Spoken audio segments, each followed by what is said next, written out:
From the alley-oops at Kezar to the glory days at the stick. From who's got it better than us to brick by brick. It's always the 49ers way, from off-season to game day. Yeah, we talk back.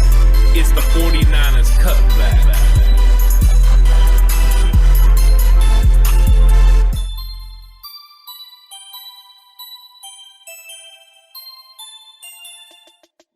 It's 49ers Cutback Podcast time, and it's time to talk about running backs. We got a few good ones on this team, I'll tell you what. This room is loaded, and there's a lot to break down and go over, and I'm super excited to do that, Alex. I'm ecstatic to do that, Ant. I'm super ecstatic about it. Super. Because, it's about, today's episode is about the running backs, the running backs, y'all. And there's nothing more excited than the 49ers run game. We all know this. You know this. I know this. The Cutback crew knows this. 49ers fans know this. The Green Bay Packers also know this. They're very well aware of this. So aware, in fact, that they still have nightmares about this 49ers run game, and they should, because this 49ers run game isn't going anywhere anytime soon. They got some new faces that they've added as well, so we got a lot to discuss, a lot to break down. But before we do that, make sure you subscribe if you haven't already. Hit that subscribe button, hit that notification bell, hit that like button as well. Share the video with the rest of the faithful. Get them all in here. Let's look, let's discuss, let's talk about this running back group, because it is dangerous and it's deadly. And it starts with the speed from Raheem Mostert. Yeah, listen to P.D. Jones over here. He's the running back, y'all. And football is fun. But here comes Raheem Mostert, and he makes it fun because he can take any play to the house at any moment. And he makes Earl Thomas look really, really bad on this play because hit the brakes. He flew right by. And that is what you're looking for from a running back, somebody that has a whole shot capabilities. Raheem Mostert changes the outside zone, and then he also added the sweeps last year that were just, huge for the 49ers. You have to really game plan for this guy. You have to worry about him. The things that he can do makes the front seven have to keep gap integrity and really pay attention to where he is. He's done a very good job also of vision and learning to cut back, to find holes, behind the play. As the wash goes through, he'll find it, cut back, and then he has that elite speed. He can accelerate, just like this. On a dime, basically. Just get up there and cause problems for linebackers and safeties. Just a huge point of the offense for the 49ers. 10 to 15 carries could be just enough and just what the 49ers need. Very well could be. And this guy doesn't just have to get to the outside as well. He can get up the seam in the gap. He can run inside. It's not necessarily the best part of his game as a running back, but if you get your blocking schemes correct, he can find that lane, that little cutback angle, put his foot in the ground, and once he does, if he's getting up to second level without a hand on him to slow him down, good luck trying to bring him down. He's done. He's gone, right? He is out of there. He's going to shoot out and through that hole like a freaking cannonball, and he's going to explode onto the scene, and just take it to the house. It's a house call if he can get to second level without getting touched. And if it's not a house call, it's going to be dang near close to it because your safeties are going to have to be in the box or taking the right angles almost immediately. You're going to have 2.5 seconds, maybe 3 seconds to figure that out, get your angle, and then try and get to the spot that you need to be in space. Raheem Mostert is a problem outside. He's a problem inside. He can also be a little bit of a problem in the passing game as well. He's dynamic in the passing game. You saw the screen pass there. We all remember the circle route that he ran against Arizona. Everyone seems to run circle routes against Arizona. Yeah. First game of the year, boom, house call. And those are the type of things he can do. And he's just scary. And he's a good receiver. He's not great. He's good. But you get the ball in his hands, and he's just too dynamic. And Kyle Shanahan knows how to use this guy. Like you said, their inside zone runs are, with him. If he can get to A to Z really fast, it's over. So he had a couple of those against Green Bay where he just broke up the middle and was gone. This guy is a legit force to be reckoned with. The speed is unmatched in the NFL at the running back position. This guy can do it all. It's just how many times can he touch the ball? Because he did offer some physicality last year, but he didn't hold up. We need this guy to hold up. We need this guy to play 17 games. They've added some guys that are going to help along the way to kind of take the load off of him. But if we can keep this guy dynamic for those 10 to 15 touches, it's trouble for everyone else. It is. It 100% is. Right there is a perfect example like you talked about in that screen pass, right? If you can get this guy the ball in open space, it's just a problem for defenses. It's going to be a big play. He's going to take it house or take it for a big long gain, so you have to always account for him. but he has to be on the field to be accounted for. Yeah. Right? He's got to be available. And so being able to maybe limit his touches and have a young guy like Trey Sermon coming in who might be able to handle the load, especially with Jeff Wilson out. Young legs, fresh legs, maybe he can handle and be that bell cow and take 20 carries, 22 carries, and leave it so that Raheem Mostert only has to touch the ball 8 to 10 times, or maybe Raheem Mostert's only getting like 7 carries, and then you're scheming 3 different opportunities for him to catch the ball in the pass game, whether that's screens, circle routes, especially against the Arizona Cardinals, or, think back to that Saints game, right? A little trickery with Emmanuel Sanders. You got Mohamed Sanu on the roster. You can leak Raheem Mostert out in space, let Sanu throw a deep one to him. All of those things are a possibility in Kyle Shanahan's office because Kyle Shanahan is 15 steps ahead of everybody. Yeah, this guy is an angle breaker. Not an ankle breaker, but an angle breaker. It's one of those, oh, I got him. I got the angle. Oh, no, I don't. He's gone. There are guys like this, and usually those guys are elite players in the NFL, and he's one of them. There's not very many guys that can do what he can do, but you're right. Those elite touches, he's going to make elite plays. We're going to see a lot of surfing this year because I think he's going to make big plays. I think they're going to keep him healthy. Everyone's gone surfing Mostert USA. Ooh, I love it. Next up, is that Wayne. the remix? Totally the remix. Wayne Gallman. Yeah. Okay, new addition to this backfield. They brought him in. He actually had a really, really, really, really, really good year last year for the Giants. I didn't realize how good of a year he had until I looked at the stats and started watching the film, and I was like, oh no, this is going to be actually difficult to pick the things that you want out of this and what you want from this guy to display, and this is one of them. Again, he's not necessarily the elite speed guy. Definitely not. But he can find holes. He can get in space. He can break arm tackles, which you see a lot of, and the jump cuts from this guy are actually very impressive. Yeah, the inside zone you just saw right there. Fantastic. The jump cut, getting where you need to get. I mean, that's great vision too, and that's him breaking an arm tackle of Bobby Wagner. That's no easy feat. This guy is a very skilled runner and a skilled player. I like his size and what he's able to do. I think he is a part of that thought process that the 49ers had. That's why they drafted the big offensive lineman, it's time for the inside zone to happen. And now they have the guys to do it. He is a godsend because of the Wilson injury. Now he can handle these kind of red zone area, carries because the 49ers did struggle. Last year, McKinnon would get stuffed. Jamycal Hasty would get stuffed. Raheem Mostert sometimes would get stuffed on these, plays around the goal line. This guy is big, physical, and able to do it. The question is he going to be able to outmaneuver and outplay these young rookies that are going to be coming for him because they are dynamic as well, and they have a lot of similar characteristics to him. But I think the 49ers have done a good job of adding players that fit the running back room, fit the mold of what they're trying to do. We've seen Mostert. There's no one on the team like Mostert. Gallman and Trey Sermon and Mitchell are all similar in what they do. So are they exactly the same? No, there's enough differences between them, but you can definitely see the kind of running back that Bobby Turner wants, the kind of running back that Kyle Shanahan wants, and the type of scheme the 49ers are going to be running. I think it's going to be exciting to watch, and I think Gallman, if he makes this team, is going to be a big part of that. He very well could be, and the thing I like about him most, and you talked about it in that clip, the big run against the Seattle Seahawks in the inside zone against Bobby Wagner, is the arm tackles. You don't see this guy getting stopped with a guy putting a hand out in space. He runs through arm tackles, right? He's got great vision. He jump cuts. He finds little seams and gaps that he necessarily shouldn't find, and he's deceptively athletic. Yeah. Most people don't think of Wayne Gallman as a freak athlete. He is deceptively athletic. He's not necessarily an S tier, A+ tier athlete, but he's not what everyone thinks of him as, which is like an above average athlete.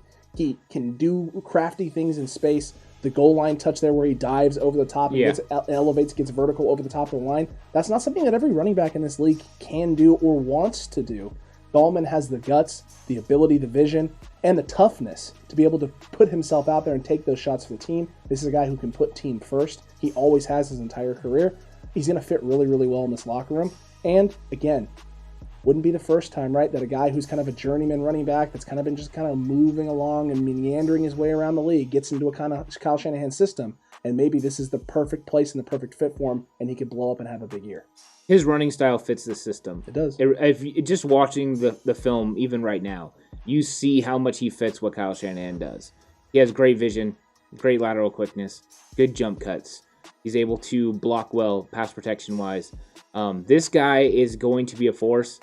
If he gets too many carries in preseason, there is absolutely no way he's not making this team because he's just that skilled. He's too smooth in the way he runs. He's got a forward lean, a lot of great balance. You talked about the physicality. So there's too much that this guy can do very well. So it's going to be hard for other people to beat him out. I've been trying to find a way to get Jamycal Hasty on this team, and this might not be the way to do it because this guy can straight up run the ball very well with great technique. He's somebody teams are going to worry about, and the red zone threat is going to be something that we can't forget. Do I think Sermon's going to be that as well? Yes, but I think Gallman could also be that. So you're looking at a possibility of Gallman making a big impact with the 49ers this year.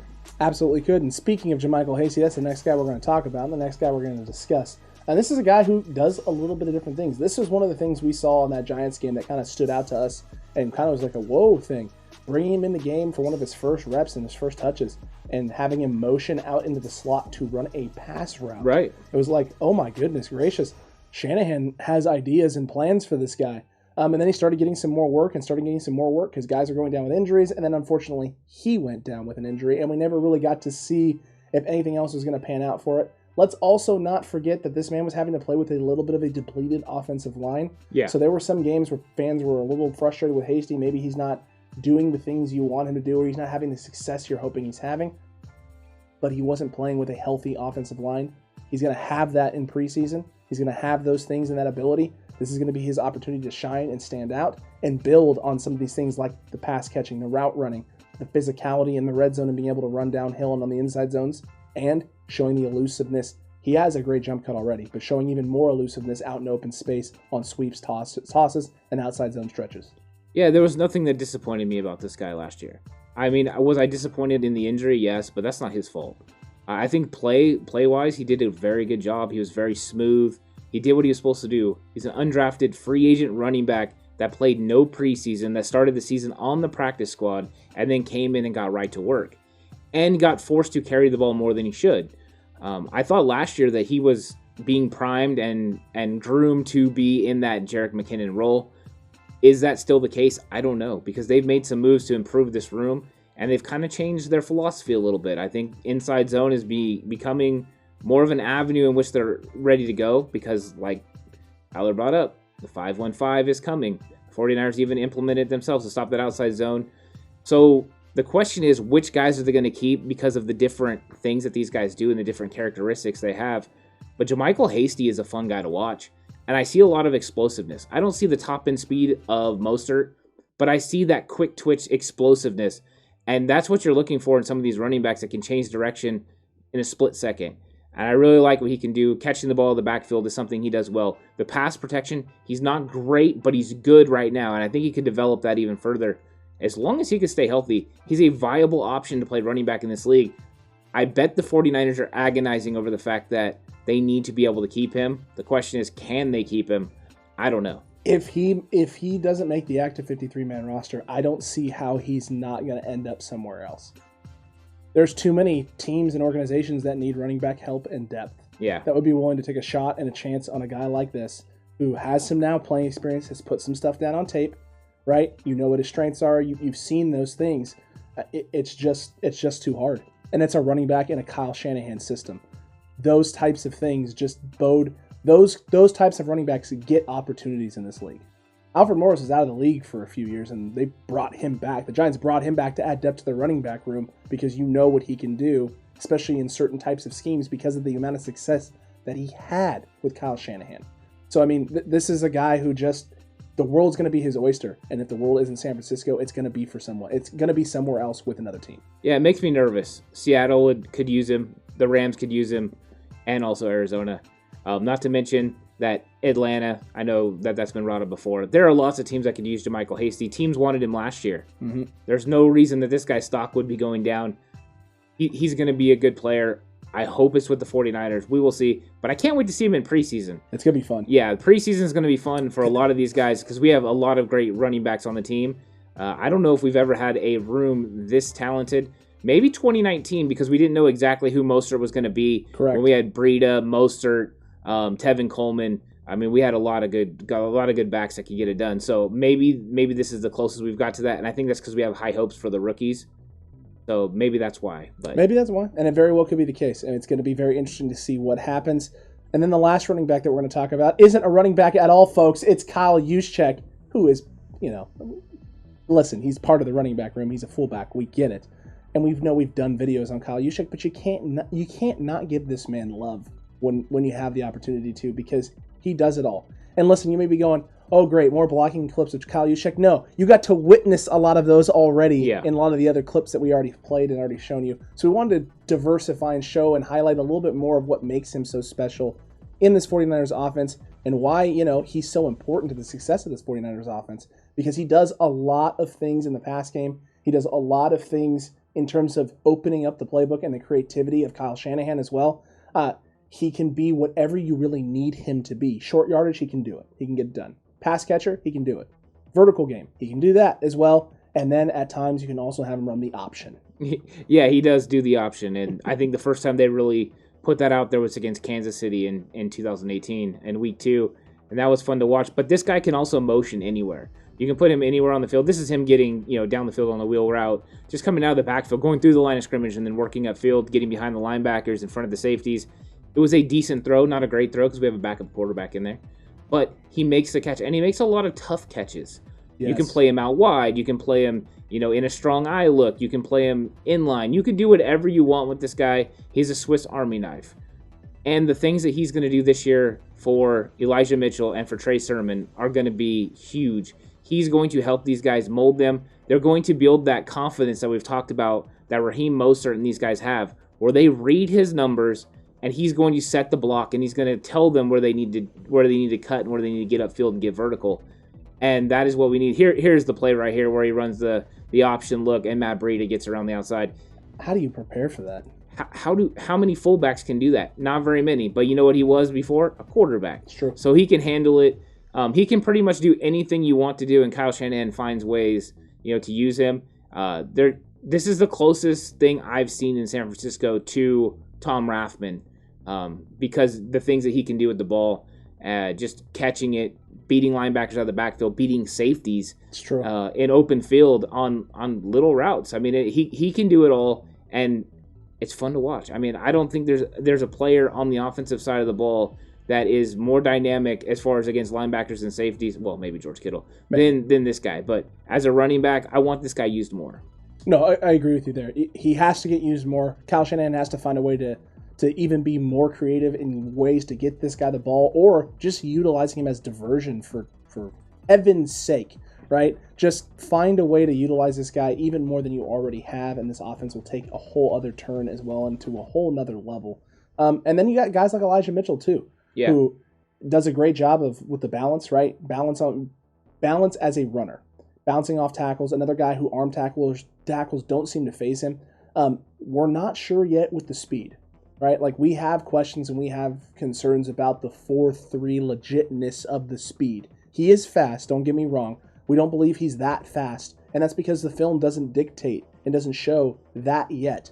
However, things have changed, circumstances has changed. He's a lighter running back than he was in college, right? He's getting different types of training now that he wasn't getting when he was in college, and they're working on different types of things, as well as just game speed. Once you get the ball in his hand, who knows? Maybe he changes as a player. There are guys like that all the time. Terrell Davis, one of the big knocks on him as a running back was that he was slow. Mm-hmm. He timed slow. And then you got the ball in his hand, and Terrell Davis didn't really look that slow. Didn't look lightning fast, but he didn't look like the time that he was clocked out on his 40.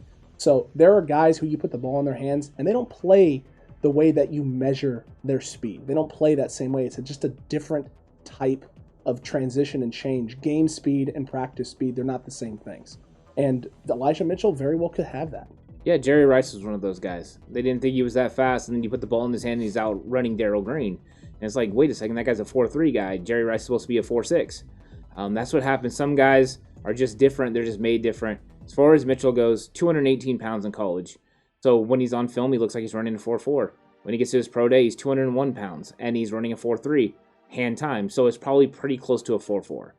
I don't think he's a 4.3 guy, but I do think he's a 4.4, and I don't think it matters. He doesn't have the whole shot potential that we see from Mostert, but if he breaks out, he can still take it to the house. He's a good runner. My question is, how much is he going to be similar to Gallman? How much are they going to correlate as far as who they are and compare, and then what decision do you make there? If they are on equal footing, you would think the 49ers would go with Mitchell because he's their guy, he's younger. all that. But if they're smaller cap hit too. Smaller cap hit. If they're not, then you could see them keeping both. I think that is the thing that helps Hasty make the team, is if those two are deemed as similar and Elijah Mitchell shows up, because Mitchell is a very good pass receiver out of the backfield. He can do it all. He's got a lot of talent. People are very high on him. I know I'm high on him, maybe not to the level that I am getting with Sermon, because I keep watching more and more film with Sermon, and I like it. But I think Mitchell can be a very dynamic force, and I wonder what it will look like eventually down the road when we get a Sermon-Mitchell, combination. This will be our Freeman and Coleman, like he had in Atlanta. But when I'm watching, I was going to make this correlation earlier. When I watch Mitchell, he reminds me of a faster Alfred Morris. Okay. When I watch his style and the way he runs, that's who he kind of reminds me of. Now, Morris is a little bit bigger and not quite as fast, so there's a little bit of difference, but his running style reminds me of him. And I think that those cuts and runs and the fact that he's a slasher is going to be fun to watch. I think he's going to fit in nice in this system and probably have a big year once he starts getting a lot of touches. I don't know how many touches he'll get this year. He'll probably be more limited, but down the road, could be fun to watch for sure. It's going to be very exciting for sure. And you know what? It makes sense. It makes all the sense in the world why Kyle Shanahan has maybe waited as long as he has to go after running backs. He had the horses that he had, right? He was good rolling with the guys that he had. A couple of those pieces have now parted and they're gone and they're, going off and doing their own thing, and a lot of them were signed and brought in and have had injuries and all this stuff. And he's like, you know what? It's just time for a fresh start, and really dove into this running back class coming into this year because he wanted that fresh start, right? You have Mostert, you have that piece there, you have Jeff Wilson coming back. They went out and made the move for Gallman. So you have your veteran guys here in the locker room, but it's time for a fresh start and a fresh slate and some fresh young faces that aren't undrafted running backs, that are guys that I can build the running back room around for the future. It's also a lot cheaper. I mean, last year, they had Tevin Coleman making almost $4.5 million, and then they had Mostert making almost $4.5 million because everyone wanted to pay Raheem Mostert. That whole hashtag thing was happening, which is fine. I mean, Raheem gets his money. That's great. But when you're looking at it, you could save money. And in the Shanahan system, they were famous for this. Get a running back good, trade him away, bring in someone you've never heard of, an Orlandis Gary, and all of a sudden he has a big season, moving these guys on, moving them on. But we've always said with Kyle Shanahan's system, you put a good running back in the system, they're going to look great. You put a great running back in that system, they're going to look Hall of Fame. So did he get great running backs? The odds are one of these guys is going to pan out. And if they do, we've got ourselves a great to Hall of Fame, level running back in this system. But it could also be just a financial thing. Trey Sermon, though, his vision is good. He breaks tackles. You mean to tell me Tyler wasn't wrong at all? No, he's not wrong. I'm not going out there and saying he's better than Najee Harris. I have watched Najee Harris play. I am a firm believer in what Najee Harris does. Do I like Sermon? Yes. Do I like his fit in San Francisco? Yes. Because of the inside zone. I think if we were going to run what Kyle has been running predominantly over the last couple of years, I would say, wow, I want someone with a little more, whole shot speed on the outside. But since we're going to be making an emphasis with the big bodies on the inside and going inside, let's do this all the way. He has great vision. He is good at jump cuts. He does break arm tackles. Like we've talked about, think about it now. We've been talking about how many guys that break arm tackles. It's a lot. Gallman, Elijah Mitchell, this guy, Trey Sermon. And really Mostert last year broke arm tackles. People are sleeping on this with Raheem Mostert, right? He got bigger. He added size. He looked like a much more physical downhill runner last year. And I think maybe that was the idea, right? Is maybe maybe the move was they were trying to make the move last year a little bit. And maybe that's why Raheem added the size that he added, was because he knows that if he wants more touches and more carries in the system, he's going to have to be able to do the downhill stuff and the inside zones and be able to handle that beating. So he added some size, added a little poundage, got a little stronger to handle it, and then unfortunately goes down with the injury. But now he's not going to have to worry as much because he's not going to have to go out there for 2, 3, 4 drives at a time, right? You can stick him out there a couple of times a series and give him a couple touches here and there, or at least get him back there and run a lot of play action with him and use him as a decoy. You could bring him in for 3 straight plays and just play action, play action, play action, because you can pull him off the field, and now the other team's not going to be worried about, oh, Raheem Mostert's not on the field, they're not running the football. No, you got Trey Sermon who can run right down your throat, right? You added Wayne Gallman, he can do the same thing potentially, and when Jeff Wilson gets back, everyone in the NFL now is on notice on what Jeff Wilson can do. There's just You can't put this team in the one-dimensional box anymore. That's what I love about all the moves that we've made. This team is multi-diverse and can do it in a variety of ways, whether it's Garoppolo, whether it's Trey Lance, right? Whether it's Deebo Samuel, whether it's Ayuk, whether it's Kittle, whether it's Juszczyk. They have so many weapons, so many ways to attack you. You have to be ready for it all. And I don't think there's any defined rules. I mean, last year, everyone was trying to define McKinnon. He's the third down back. I don't think with these guys, there's defined rules. It's who we want in on a certain play to make a certain type of play. And that's what you're looking at with these guys. They have so many different dynamics to what they do that Kyle can use them in certain ways and take advantage of their skill set. That's one thing that he does really well. And he does it with his receivers, and now he'll be able to do it with his running back, because I think they have interchangeable parts. You add strengths and weaknesses with the other guys. You don't have that same thing with these guys. These guys can go in there and pretty much do it all. If you're in the red zone and Jet McKinnon's in, you're not thinking about Jet McKinnon trying to plunge it in from 3 yards out. You're probably going to be able to stuff him, so you're worried about him in the passing game. So it changed your thoughts. But now, if it's Elijah Mitchell and you know how well he can catch the ball, or it's Trey Sermon and you know he can catch the ball, now you have to worry about a play fake and him catching it. All the while worried about Kyle Juszczyk acting like he's going to cut you and then run right by you into the end zone to catch the touchdown pass. So there is a lot of things that Kyle Shanahan can now do. And when you give creative guys like him and Mike McDaniel weapons that have tools and skill sets that you can manipulate defenses with, it's going to be scary. And on top of that, you have Trey Lance, who can run a read option better than any other running or quarterback on the team for sure, yes, and better than we've had in a long time. So 11-on-11 football becomes real in the red zone. Yeah, and the whole while they're still wondering, is Deebo Samuel running back today or Jalen Hurd playing running back today? Yep. Because those are also capabilities. It is a scary thing to think about, and I think they did a good job of improving the running back room. I was surprised when they did it, that they did it to this level, especially once they signed Gallman. I thought, oh, here we go, we're set. Yeah. I mean, we had talked about this before. Is that running back room set? No, it wasn't, and thank God, because they really went out and improved the room, and it just proved they're always looking to make every single position better. And they did it, and they got younger, and they got cheaper, which I think is going to pay off in the long run. It's going to definitely pay off in the long run. Folks, this is exciting times for the 49ers. From one chess master to another chess master in Kyle Shanahan. You heard it here first from the chess master about the chess master. They've done everything they need to do. This offense is going to be tough to stop. Let us know what you think about this running back room down below right now in that comment section. Do you love it? Do you hate it? Who are you most excited to see?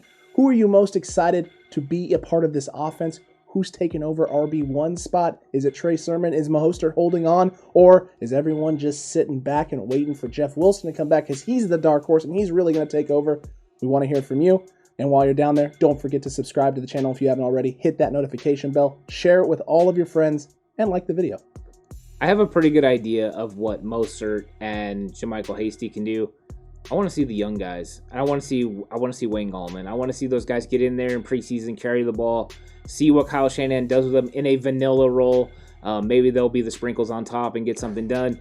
Because we're just going to get straight handoffs and stuff. But I just want to see their vision and how they read, and that's going to be exciting about preseason. Let's see if everyone's right about Trey Sermon. If this guy is really that dude or not. I think he might be, but I think also these other guys are gonna be running strong and good. It's gonna be fun to watch. I can't wait to hear what everyone else thinks. Who are you most excited to watch? Let us know, and let us know what you think about this breakdown, because it was a lot of fun to talk about. Just get excited about talking about offense and 49ers football. Maybe one of my favorite things to do at this point. It really is. Yeah. It really, really is.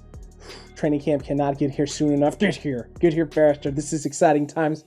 And until next time, 49ers fans, you stay safe. Remember, the right way is always the 49ers way.